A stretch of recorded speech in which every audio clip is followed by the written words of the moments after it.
नमस्कार विद्यार्थी मित्रांनो, आपण काय पाहत आहोत? विसंगत घटक वर्ग 8वा विसंगत पद शोधा. त्याच्यामध्ये चला आता आपण चालू करूया. आता बघा, पहिलं उदाहरण काय? CBFED, दुसरं QPTSR, तिसरं KJNML, चौथं GFJHI. आता हे तुम्हाला 7 किंवा 8 मार्काला घटक आहे बरं का मुलांनो, खूप महत्वाचं आहे. आता बघा ते एकच करणार. आता बघा तुम्ही CBFED याच्यामध्ये काय दिसतं बघा तुम्हाला, C झाल्यावर D झाल्यावर EF. बघा कसा क्रम आहे, BCDEF.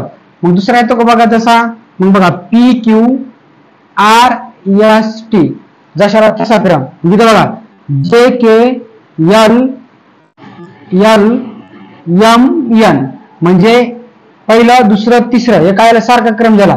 आता हे तर बघू FG, मग इथं काय पाहिजे होतं, इथं पाहिजे होतं H, पण इथं आलं I, म्हणजे आपलं विसंगत किती आहे? चौथं. किती आहे आपलं विसंगत पद?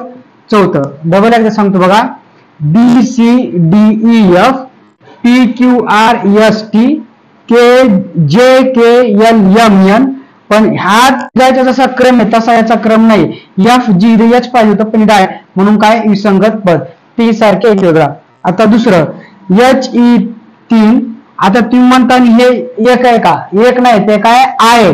मग बघा HE3, MI5, NM2, KJ1. मग बघा मी तुम्हाला काय म्हणलं होतं, जर अंक आहे त्याच्यात फोकस करायचा आहे. बघा इथं 3, इथं 5, इथं 2, इथं 1. मग बघा 3, 5, 1 ह्या कोणत्या येतात? विषम संख्या. हे कोणत्या येतात? विषम संख्या. आणि जी 2 आहे का 2, ही काय? सम संख्या. ही काय? सम संख्या. म्हणजे उत्तर काय आपलं? 3.